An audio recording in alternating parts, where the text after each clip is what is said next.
கப்பல் குக்ஸ் சேனலுக்கு சப்ஸ்கிரைப் பண்ண எல்லாருக்கும் தேங்க்ஸ். கறியை நல்லா கழுவி எடுத்துக்கலாம். பன்னிக்கறி உடம்புக்கு ரொம்ப நல்லது. உடம்பு சூடு தணிக்கும். அதனால் ஹீட் பாடி இருக்கிறவங்க அடிக்கடி சாப்பிட்டுக்கலாம். பன்னிக்கறியில் ஹை குவாலிட்டி ப்ரோட்டீன் அதிகம். பாடி மசில், அதாவது தசை பகுதிகள் நல்ல ஆரோக்கியமாக இருக்க பன்னிக்கறி யூஸ்ஃபுல்லாக இருக்குது. உடம்பு நல்லா கட்டுக்கோப்பாக இருக்கணும் அப்படின்னு நினைக்கிறவங்க கூட பன்னிக்கறி சாப்பிட்லாம். Vitamin B6, B12, selenium, sink இந்த மாதிரி சத்துக்கள் நிறையா இருக்குது பன்னிக்கறியில். குழந்தை பிறக்க லேட் ஆகுது அப்படின்னா தாராளமாக பன்னிக்கறி சாப்பிட்லாம். நல்ல ரிசல்ட் கொடுக்கும்.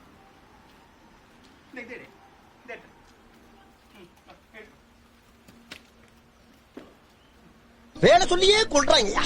இன்னைக்கு ஒரு நாளைக்கு ரெஸ்ட் எடுத்தா தான் அந்த வீட்டில் உசுறு வாழ முடியும். சில நேரம் பன்னிக்கறியில் டேப்வார்ம் அப்படின்னு சொல்லப்படுற ஒரு பாரசைட் இருக்கும்.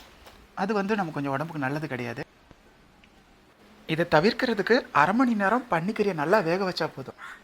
பன்னிக்கறியை எப்போவுமே நல்லா வேக வச்சு சாப்பிட்ணும். அதை மட்டும் நல்லா ஞாபகம் வச்சுக்கோங்க.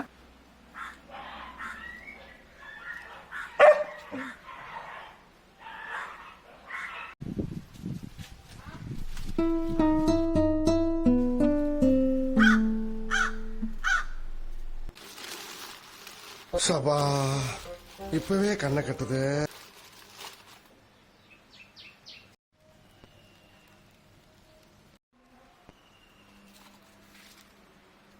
தோலும் கொழுப்பும் இருக்கிற பீஸை தனியாக பிரிச்சுக்கிறேன். இந்த பீஸை சட்டியில் எண்ணெய் எதுவுமே ஊற்றாமல் போட்டு 5 நிமிஷம் வதக்கிக்கலாம்.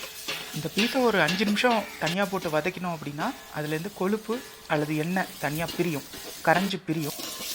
கடையில் இந்த பீஸ் வார் பீஸுன்னு சொல்லுவாங்க. இதில் 2 விஷயம் இருக்குது. இந்த வார் பீஸ் மட்டும் கொஞ்சம் இந்த மாதிரி தனியாக வதங்கி வரும்போது கொஞ்சம் டேஸ்ட் நல்லா இருக்கவும் செய்யும். ஒரு மாதிரி பொரிஞ்சு வதங்கி நல்லாயிருக்கும். ரெண்டாவது இதில் இருக்கிற எண்ணெய் கொஞ்சம் தனியாக பிரிக்கலாம். அப்படின்னா நம்ம வேறு எதுவும் யூஸ் பண்ண தேவை, எண்ணெயை பிரித்து யூஸ் பண்ணிக்கலாம் அப்படின்றதான் நம்மளோட விஷயம்.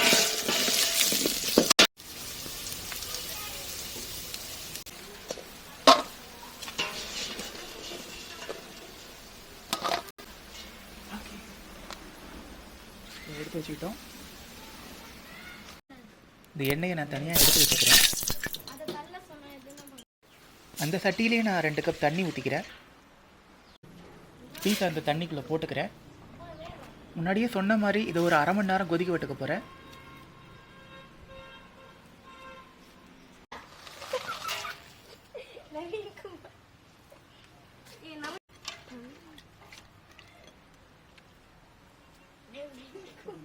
ஓரளவுக்கு கொஞ்சம் உப்பு போட்டுக்கிறேன். நார்மலாக பன்னி கறியில் கொஞ்சம் உப்பு இருக்கும் சாதாரணமாகவே.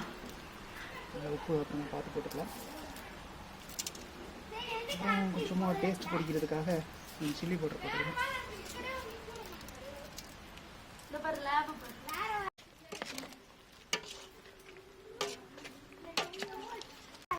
முதல்ல நான் கொஞ்சம் மஞ்சள் தூள் போட்டிருந்தேன். கழுவி முடிச்சுட்டு கொஞ்ச நேரம் இருக்கிற வரைக்கும் இருக்கட்டும் அப்படின்னு மஞ்சள் தூள் போட்டிருந்தேன். அதனால் இப்போ நான் எதுவும் போட்டுக்கல.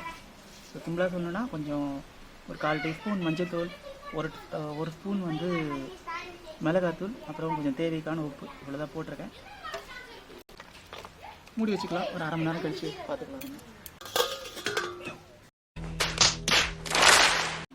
உள்ளே விழுந்த சின்ன மூடியை கஷ்டப்பட்டு போராடி எடுத்துட்டு கரெக்டான மூடி வச்சு மறுபடியும் மூடிக்கலாம்.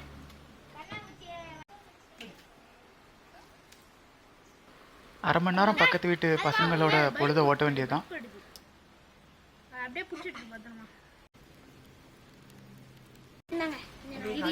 இது பேர் ஜெர்ரி. ஜெரியா? டாமி ஜெரி. இது ஜெரியா? இதான் ஜெர்ரி. அது ஜெரி, இது டாமி. பாத்தியா எழில்? டாமி. இது கேர்ள், அது பாய். கவலைப்படாத, நம்ம வீட்டுக்குலாம் வரல. நீ பராமப்பட தேவையில்லை. மூஞ்சிய பாரு, பராமல.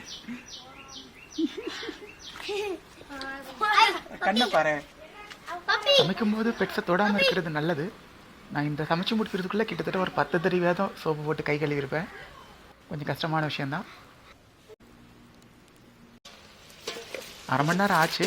கிட்டத்தட்ட தண்ணி நல்லாவே சுண்டி வத்திருச்சு. பீஸ் வெந்திருக்கான்னு பார்க்கலாம்.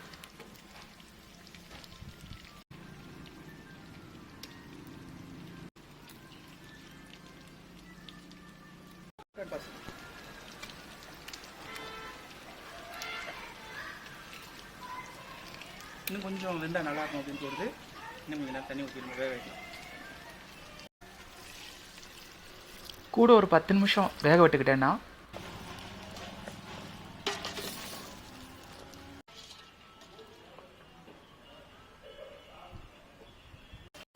இஞ்சி ஒரு இஞ்சுக்கு வெட்டியிருக்கேன். தட்டிப்போம்.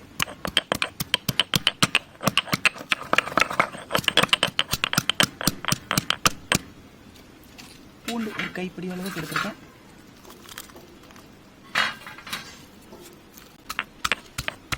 லைட்டாக தட்டி எடுத்தால் போதும், ரொம்பலாம் ஒன்றும் பண்ணணும்னு அவசியம் இல்லை.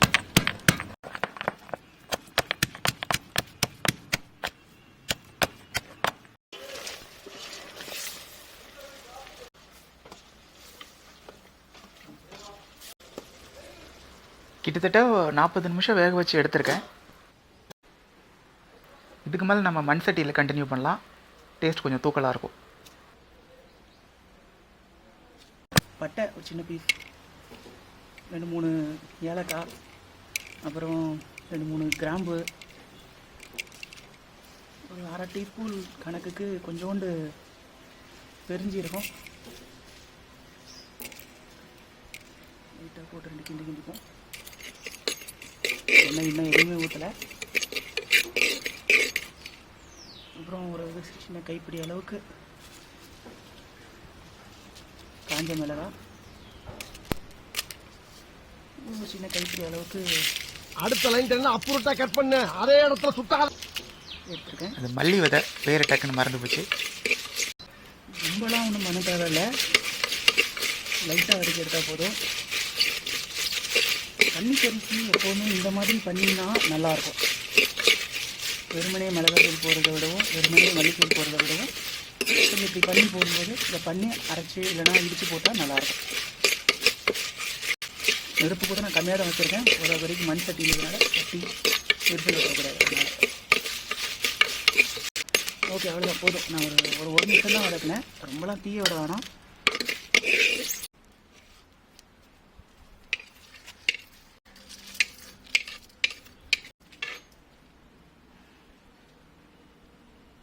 மறுபடியும் அடுப்பே வச்சிடுறேன்.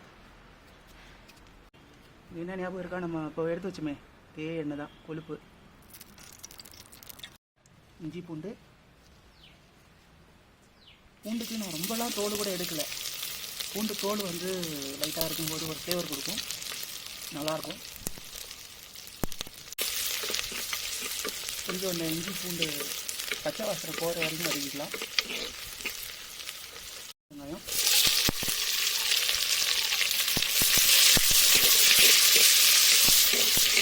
கருவேப்பிலை எதுவுமே நான் போட்டுக்கல, ஆனால் கடைசியாக கருவேப்பிலை கொத்தமல்லி போட்டுக்கலான் இருக்கு. அது கொஞ்சம் நல்லாயிருக்கும் அப்படி போடும்போது. வெங்காயத்தை கொஞ்சம் நல்லா வதக்கி இருக்கேன்னா இப்படி நல்லா ஒரு மாதிரி பொன்னிறமாக வதக்கி எடுக்கும்போது நல்லாயிருக்கும்.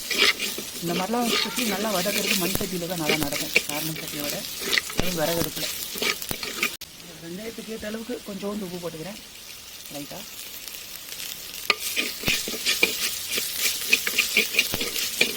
பீஸை போட்டுப்போம் நம்ம இப்போது.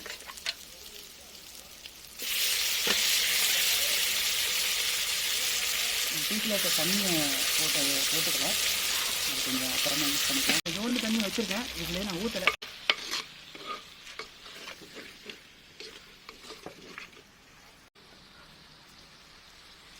மசாலா அப்படியே ஃபுல்லாக போட்டுக்கிறேன். நான் ரொம்ப அடிக்கல, ஒரு மாதிரி வரையாக மிக்சியில் தான் போட்டு வச்சுருக்கேன். ஆனால் இது அம்மிலேயோ இல்லை ஏதாவது ஆட்டுக்கல்லில் போட்டு தட்டி எடுத்தோன்னா நல்லாயிருக்கும். நான் இங்கிட்ட இல்லாதனால மிக்சியில் வச்சுருக்கேன்.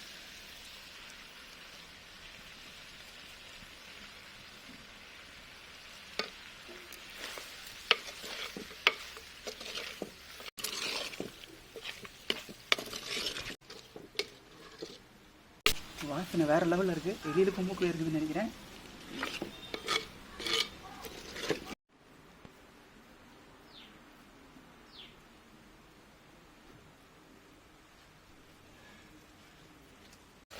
காஞ்ச மிளகா காரத்தை வேணால் கொஞ்சம் கம்மி பண்ணி நல்ல மிளகு போடலாம். நல்ல மிளகுன்றது பெப்பர்.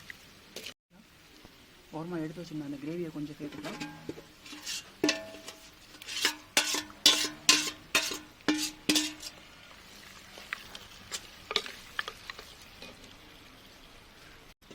கூட கொஞ்சம் தண்ணி சேர்த்துக்கிறேன். ஒரு கப்பு தண்ணி கூட ஊற்றிக்கிட்டேன். ஊற்றி ஒரு 5 நிமிஷம் வேக வச்சுக்கலாம் அப்படின்னு எனக்கு தோணுச்சு. இன்னும் கொஞ்சம் மசாலா நல்லா வேகும். ஓகே, மூடி வச்சு வேக வைக்கிறேன். தண்ணி நல்லா சுண்டுற அளவுக்கு கிட்டத்தட்ட 10 நிமிஷத்துக்கு மேலேயே வதக்கி எடுத்துட்டேன். கருவேப்பிலை கொஞ்சம், கொத்தமல்லி இலை,